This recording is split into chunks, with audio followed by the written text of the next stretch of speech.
하고 있을까 그런 문제가 들고 따끔하게 이 여성 팬티에 달려있는 정체불명, 의미불명의 리본에 대해서 생각을 하게 됩니다. 도대체 이 아이는 왜 있는가? 경쾌하게 정말 그런가요? 외신도 당황한 거죠. 이 사건을 보고. 도대체 한국에서 무슨 일이 벌어지고 있는 거냐. 이거 한국의 성보수주의 때문 아니냐. 할 말은 하면서 같이 고민해보겠습니다. 세상을 보는 따뜻한 시선 정용실의 뉴스 브런치. 네, 정용실의 뉴스 브런치 듣고 계신 지금 시각 11시 31분입니다. 자, 시인의 눈으로 뉴스와 세상을 좀 들여다보도록 하죠. 시시한가. 오늘도 방수진 시인 자리해 주셨어요. 어서 오세요. 네, 안녕하십니까. 오늘은 어떤 뉴스를 저희가 들여다볼까요? 아나운서님께서도 그 디즈니의 대표 캐릭터인 미키마우스, 미니마우스 잘 아시죠? 기억하죠. 네. 네. 우리 모두 추억의 캐릭터인 것 같은데 그중에서도 미니마우스는 좀 흰색 물방울 무늬가 들어간 빨간 원피스를 입은 모습으로 기억된다는 거 아실 겁니다. 미니마우스가 오는 3월부터 프랑스 파리의 디즈니랜드에서 파란색 정장 바지를 입는다고 해요. 아, 옷을 갈아입는 거군요. 네. 프랑스 디즈니랜드 30주년이 되는 4월 12일 그리고 세계 여성의 날인 3월 8일을 기념하기 위해서라고 하는데요. 네. 1928년 미키마우스와 함께 등장한 미니마우스는 2019년 해군 제복을 연상시키는 빨간 자켓과 흰색 바지를 입은 적은 있지만 바지 정장을 입는 것은 이번이 처음이라고 합니다.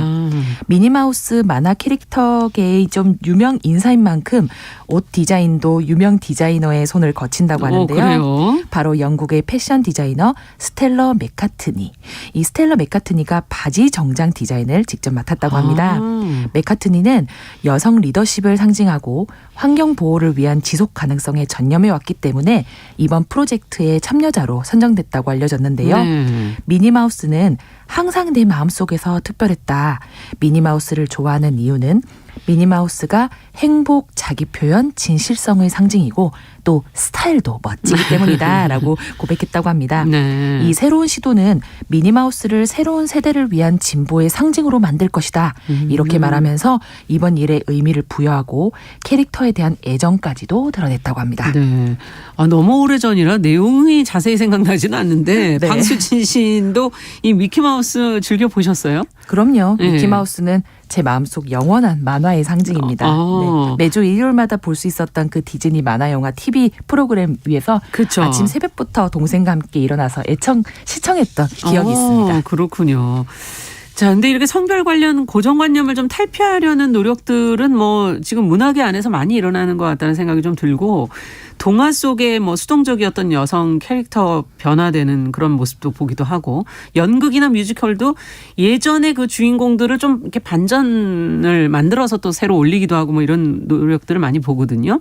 어떤 게 기억에 남으세요? 그런 것 중에 혹시 보신 게 있다면? 네, 맞습니다. 최근 유행하는 표현 중에 이제 선 넘다라는 표현이 있죠. 저는 이제 용납할 수 있는 어떤 수준을 좀 넘어서 좀 신선한 모습 보여줬을 때 와, 선을 3개 넘네 이런 말을 하곤 하는데요. 네. 저는 이제 우리 사회가 이 선 넘는 사회가 되고 있다고 봐요. 이러한 선은 앞으로 더 많은 곳에서 더 자유롭게 넘는 풍토가 되었으면 한다는 것이 제 생각이고요.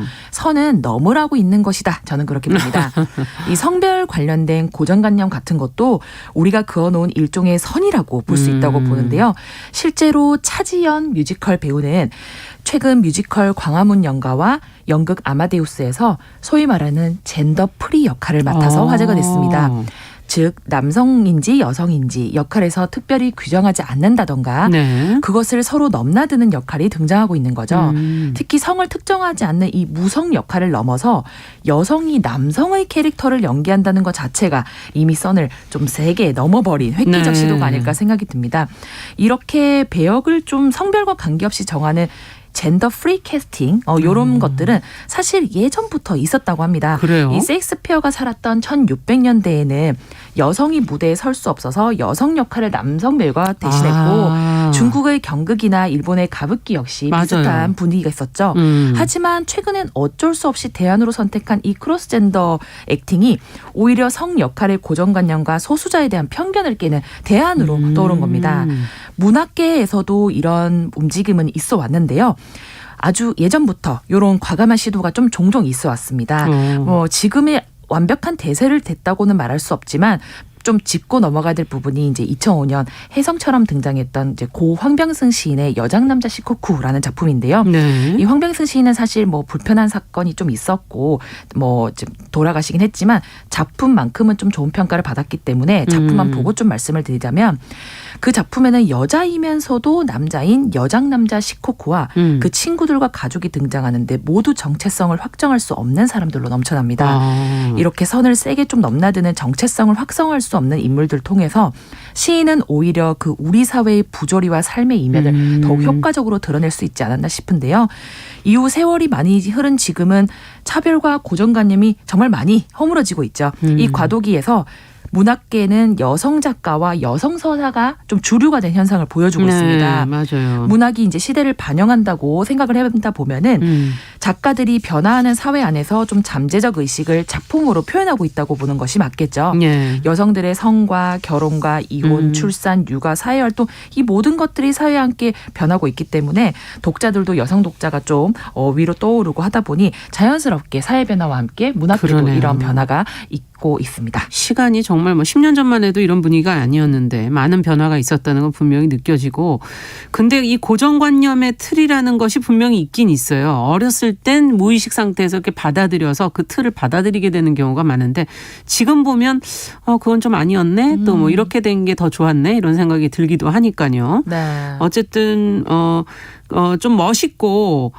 그런 캐릭터로 느껴졌던 그 인물 캐릭터 기억나시는 게 뭐 설정 그런 게 있나요? 네, 저는 어렸을 때 봤지만 그 만화 캐릭터 중에서 굉장히 좀 진보적 캐릭터를 먼저 캐치한 것 같습니다. 네. 돌이켜 생각해 보면 신비한 바다의 나디아라는 작품이 있었는데 이 나디아의 주제가를 굉장히 좋아해서 나디아 너의 눈에는 희망찬 미래의 꿈들이 빛나고 있네 이런 노래 있었거든요. 예. 정말 좋아해서 매일 불렀는데 이 내용을 보면은 이제 그 주인공 장이 우연히 나디아라는 소녀와 만나서 한눈에 반해서 모험을 떠나는 내용인데 이 그 나디아 여성 주인공이 굉장히 시크합니다. 적극적인 자세로 모험을 즐기는 그 모습이 저는 당시에 예쁘지 않고 멋지다라고 생각했어요. 멋지다. 요즘 말하는 걸크러쉬한 매력이 있었던 거죠.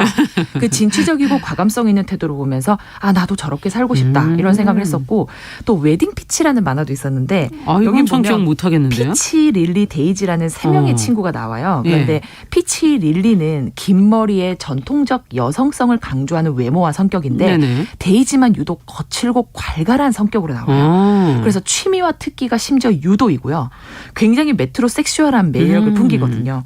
그 악당을 물리치려고 변신을 하면은 웨딩 드레스로 갈아입게 되는데 네. 이때 데이지만 좀 특이한 드레스를 입었어요. 다른 사람들은 전통적인 긴 드레스를 입었는데 그쵸. 데이지만 짧고 아주 미니 드레스를 입었거든요. 그때 저는 생각했어요. 와, 저게 바로 사회가 이래라 저래라 하는 고정관념이 아닌 거구나. 나름 로망도 생겼습니다. 야, 나도 기회가 되면 나중에 저런 드레스를 입었어. 기대해 보겠습니다. 그러면 어떤 웨딩 드레스를 입으실지. 네. 자, 근데 우리가 살고 있는 사회 속에서 만들어지고 있는 이 다양한 고정관념들도 한 번은 짚어봐야죠. 정말 제대로 가고 있는 건지. 맞습니다. 어떤 것들이 있었을까요? 우리 사회의 고정관념이 비단 성별에만 국한된 것일까요? 사실 저는 생각해보면 그렇지도 않다고 봅니다. 네. 고정관념이라는 말을 제가 국어사전에서 한번 찾아봤습니다. 네. 참 재밌는 결과가 나오더라고요. 사전적 뜻이 잘 변하지 아니하는 행동을 주로 결정하는 확고한 의식이나 관념 그리고 어떤 집단 사람들에 대한 단순하고 지나치게 일반화된 생각들이라고 나오는데 이 뜻의 분류가 심리로 나와 있어요. 심리로. 즉 마음의 상태라는 거죠. 이 고정관념이라는 것은 원래 있던 것도 아니고 누가 하라고 한 것도 아니고 네. 자연스럽게 자리 잡은 고착화된 나의 마음 상태를 이르는 말과 같지 않을까 싶었어요. 이런 관념이 뭐가 있을까 생각해 보니 크게 참 4가지가 있겠다 싶더라고요. 네. 뭐가 있을까요? 성 역할에 대한 고정관념 대표적이죠. 예. 남자는 의사, 소방관, 경찰 특히 막 몸을 쓰고 이러한 직업이고 여자는 간호사, 승무원 뭔가 케어하고 이런 느낌으로 가는 사회적 틀도 있고 두 번째는 국가나 지역에게 가지는 고정관념도 있습니다. 네. 가장 가까운 나라 뭐 두 곳에 대한 걸 예를 들자면 뭐 일본은 이렇다더라. 중국은 이렇다더라. 그렇죠. 경남은 이렇다더라. 예. 전국은 이렇다더라. 이것도 다 고정관념이죠. 그러네요. 그리고 사물을 바라보는 고정관념도 굉장히 많아요. TV 브라운 거는 반드시 네모다. 백화점 상품은 무조건 좋다. 떡볶이는 빨간색이다. 수박은 둥글다. 키 크면 사람이 싱겁다. 뚱뚱하면 게으르다. 이런 것도 사실 고정관념이죠. 그러네요. 마지막으로는 삶의 방식에 대한 고정관념도 있습니다. 밥은 하루 세 끼 반드시 먹어야 해. 아니면 일은 회사에서 해야지.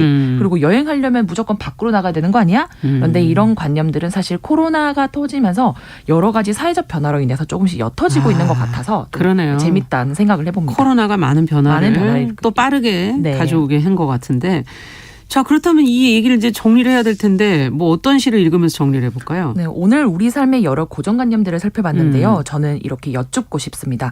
이런 고정관념들을 벗어나는 데는 그럼 우리가 뭐가 필요할까요? 저는 왜라는 질문이 필요하지 않나 싶어요.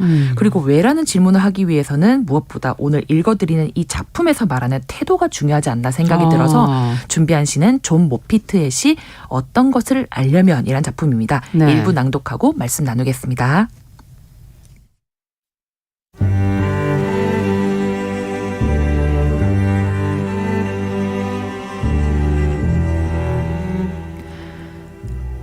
존 모피트 어떤 것을 알려면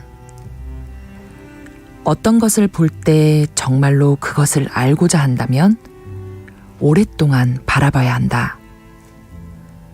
초록을 바라보면서 숲의 봄을 보았다라고 말하는 것으로는 충분하지 않다. 자신이 보고 있는 그것이 되지 않으면 안 된다. 땅 위를 기어가는 검은 줄기와 꽁지깃 같은 양치식물의 잎이 되어야 하고 그 잎들 사이의 작은 고요 속으로 들어가야 한다.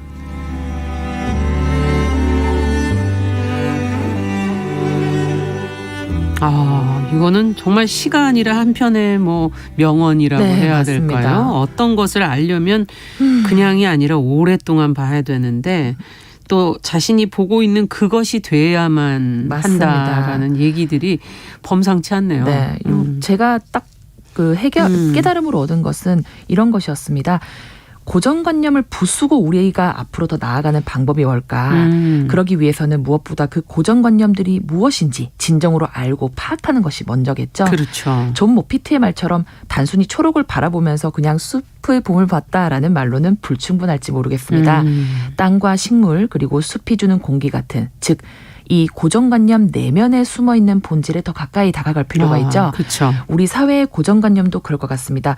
뭐 원래 그렇지 뭐 그게 뭐 어때서 라는 태도가 아니라 그 고정관념이 사회에서 미치고 있는 것이 무엇인지 그리고 그 고정관념은 어디서 어떻게 어떤 방식으로 우리 삶에 자리 잡았는지 그것이 아는 것이 먼저겠죠. 그리고 자신과 타인에게 이렇게 물어보는 겁니다. 왜입니까? 어째서이죠? 이유는 무엇입니까? 이렇게 당연한 것들을 당연하게 여기지 않을 수 있는 반성과 의문의 태도, 삶의 면면들을 오래 아주 자세히 들여다보는 태도가 필요한 시기가 아닐까 싶어요. 네. 그래서 여러분들의 좀 하루 속에는 얼마만큼의 또 고정관념이 자리 잡고 있을까요? 오늘만큼은 이 질문에 대해서 다 같이 좀 곱씹어 볼 수 있는 날이 되었으면 합니다. 네. 편하니까 그냥 고정관념으로 그렇게 해버리는 게 아닌가 하는 그런 생각도 네.